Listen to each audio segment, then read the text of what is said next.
Hey, happy day. I voted this morning in Canada. One of those early vote things, don't you know, when it was a little bit depressing because, it was like being in a restaurant with a whole bunch of rotten food in the menu and there's things on the menu you don't like anyway. There's sauerkraut and Brussels sprouts and sardines, and I had to make a choice. I'm starving. I want to help my country. I got to help the economy, so I'm going to have sardines.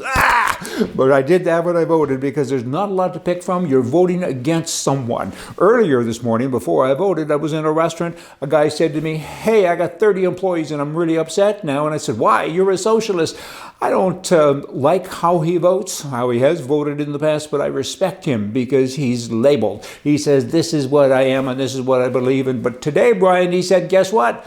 I too am going to vote, and I'm going to vote Conservative." I almost fell off my stool. I said, "How come? What happened to you? You had a revelation." And he said, "I have 30 employees." And he said, "And the communist is running this country." He said just the other day that, "Elect me, and I'm going to give everybody employer-paid days off for being sick, even if you're not 10 days a year." And he says, 10 times 30? That's a lot. He says, that's 300 times $100 a day, call it. He says, that's $30,000 a year, and I don't have it. And I can't get employees now. He said, because everybody's sitting at home getting their COVID money, and the country's a bloody disaster, and I'm going to the right. I said, wow, yippee, a capitalist among us, I'm excited, hey. But he's right. And then, of course, I said, it's sick days. What if they don't get sick? You're good. And he said, no, this has been tested and proven. He said, the post office has done it. Air Canada has done it. People forget the word sick and they just look at day, a free day. At the end of the year, they say, I've only been sick one day. I've got 9 left to go. I'm going to take them next week. And the week after, and it's a real problem. And I do understand that is not nice. It's really not nice.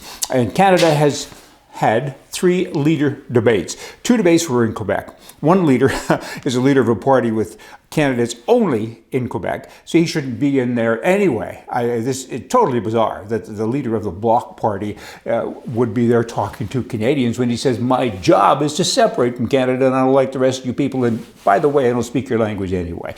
2 of 3 debates were in French. Could you believe it? And the other one that was in English was in Ontario. So you got, out of the 30, call it 38 million people, you got 8 million people that could understand, and how many of them actually watched it on television, the 2 debates. And the rest, most things that these politicians say are not understandable anyway, but it's not very good. Stupid is forever. Alberta, get independent, because this is just another reason for you to separate the country. It's insane. It's craziness. Oh, well. In the first leaders' debate in French, the prime minister of Canada now, Trudeau, he hinted at having yet another election within 18 months if he doesn't get a majority. What a I mean, that's just terrible. If a kid talks like that kind of stupid stuff, you give me my way or else I'm going to do it again, smack. It's just not good. Hey, if any of you people vote for Trudeau, y'all got a mental health thing going on. The Canadian election, all the leaders say, I'll fix health care. I get it for some of them, but Trudeau, and I've said this before, you've been the prime minister now for, I think, 6 years, maybe longer, and you're still talking about things that you want to do, and you're still wanting to give money. I'm going to give to you, and I'm going to give somewhere else. I mean, you should be talking about what you've done. Achievements. That'd be good. There aren't any.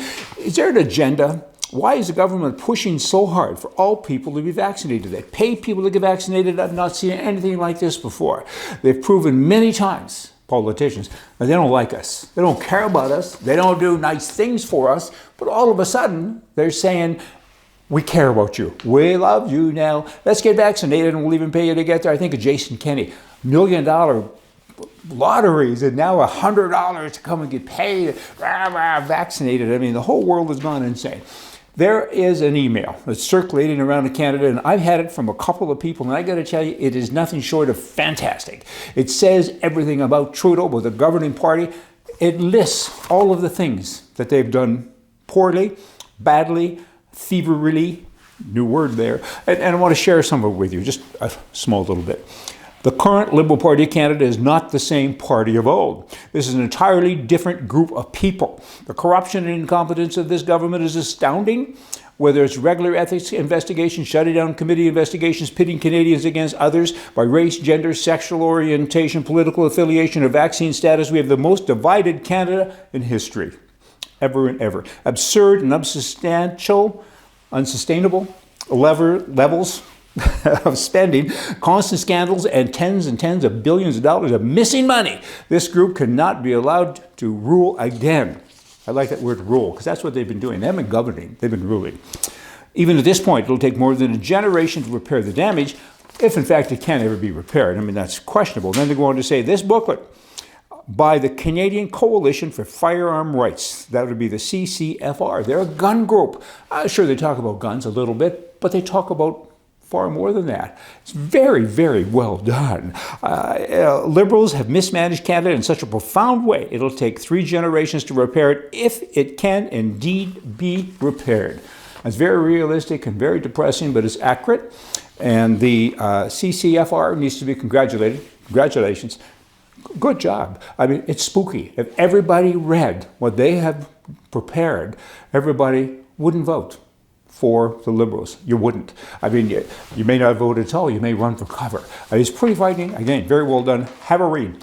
If you don't have it, can't find it, go to duckduckgo.com, Google it. Oh, there's a mix, and you'll get it. Canada's politicians have transformed the country to a socialist nation. Canada's doomed. Officially now we are a socialist nation. Provincial independence can only work with anger. People must be mad. And everyone's disappointed. There's only one group of folks that are mad, really mad. That'll be people in Alberta. They're mad. And they need to have independence. They need to separate. Everyone I talk to says the same thing. Yes, yes, they should. Oh, but it'll never happen. Go to wildrose.party. There's a lot of stuff going on behind closed doors, and I actually think that it will happen someday. I'm hopeful. Hey, you all go and have a good day. Enjoy the rest of your life. No matter what, it's them against us, and we will win because we're right. Right?